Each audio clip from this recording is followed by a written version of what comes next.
It is hot out here, but today is a peach picking day. I'm gonna get some peach fresh right off the farm, and I'm gonna head home and I'm gonna can them. See you in the kitchen. Today I'm gonna show you how I go ahead and can the peaches. And these are the yellow variety. Yellow variety is safer to can because it has more acidity in it. I did pick some white peaches, the white variety of peaches, but I am not going to can it. We're just going to eat it. Okay, first I'm going to peel these peaches. I'm going to slice them. And in the meantime, I'm going to have my syrup going. I'm going to use a syrup for it, a very light syrup. And I have my water bath can already going. My lids and bands are already sterilized here, but I have it just on a low fire going. My jars are in the oven sterilized. I'm going to peel the peaches. Peel the skins off with this peeler. Does a pretty good job. And then I'm going to slice the peaches.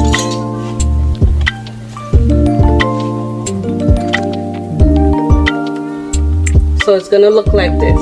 So I'm going to go ahead and do all the peaches and then I'll get back to you. Now that the peaches are all done being peeled, I'm going to spoon in the slices.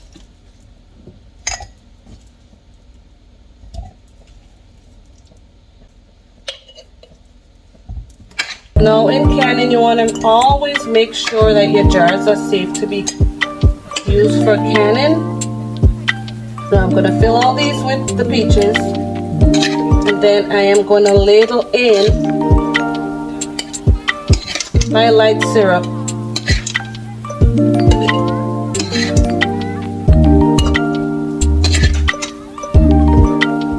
I don't know if you noticed, but right here I have some wide mouth jars and I also have some regular mouth jars. I prefer using the wide mouth jars, but because this is what I have been able to find after making so many trips to Walmart and other stores, and I didn't feel like hunting anymore for wide mouth jars, I decided to go with the regular mouth because that's what they have available. And these peaches I'm going to use to make desserts, so I can just eat it, you know, just like having fruits. Eat it like that. Now that I'm done filling the jars, I think I can put another piece in here. Let's press it down a little bit. Push it down a little bit. Make sure I can fit them all in there. Nice and snug. Now I'm going to ladle in the syrup.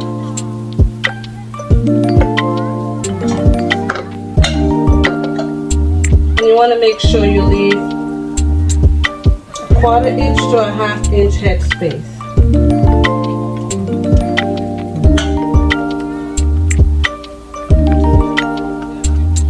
I'm just going to do this one so I can demonstrate to you how I do it. Now I'm going to take my tool. It's a dual purpose tool. It's a debubbler and a magnet in one. So the magnet is used because you don't want to touch, after these are sterilized, you don't want to touch it. So you use the magnet to handle your lids and your bands. So now I'm going to debubble this jar here. I'm just going to push it to the corner so the bubble will come up to the top. And that's how you debubble your jars. I have a little too much in here. Take one out. Ooh, smells good already. Looks good too.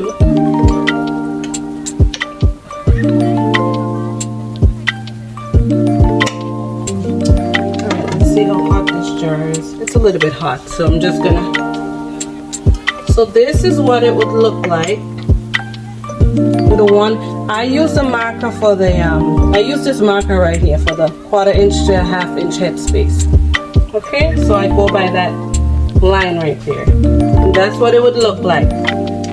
I simply take the lid, but before I do that, I use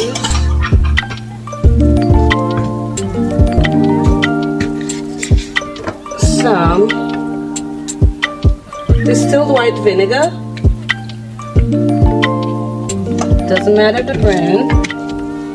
And I get a paper towel and I just clean the rim of the jar.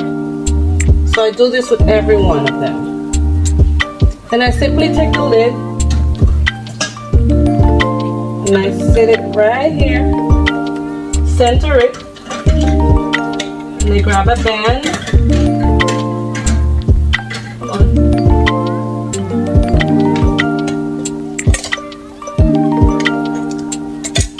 And you want to place the band on there finger tight. That's it, finger tight. Now, I use these jar lifters here to put the jars into the canner. But before I do that, I'm just going to go ahead and fill all the jars first. I can put them in all at the same time. Okay? So I'm going to keep going.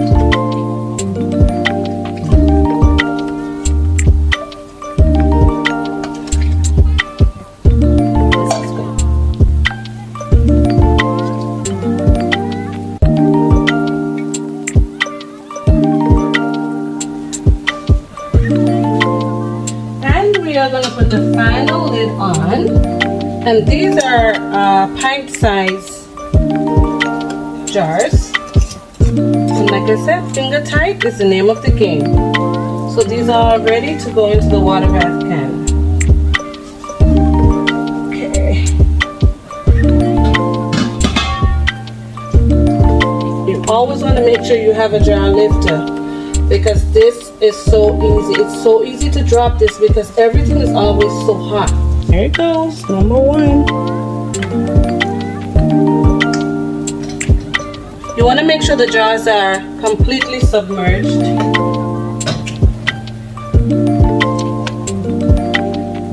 This is gonna fit like, I think it holds 8 quarts. So I can fit 10 pints in here. And so I am going to start counting 25 minutes after this comes to a rolling boil. Okay, there we go. It looks like in here. Once it comes to a rolling boil, I'll count 25 minutes. Then I turn the heat off. I uncover it for 5 minutes and let it sit in that water. And then I usually take it out and put it on a towel on the countertop to just relax and cool off. And this is not going to go to waste. I'm going to use the skins of the peaches to make peach vinegar. It's right here, it's my peach vinegar. It's already done. I made this earlier. No, I think I made this last year.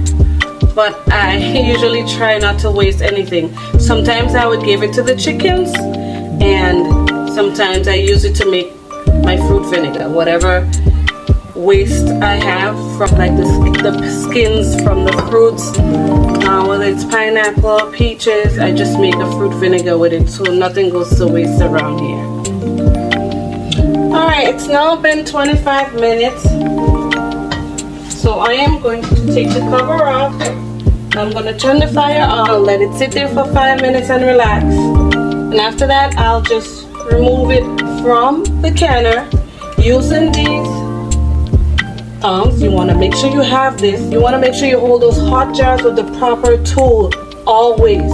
You do not want to have an accident. You do not want to have a mishap. Use the right tools. Do it the right way. You can't go wrong with that. Okay, it's been 5 minutes or more, maybe like 8 minutes. And so I'm going to use these tongs to remove the jars from the canner. And I'm going to place it on this towel I have here. I'm going to make sure you sit the towel there.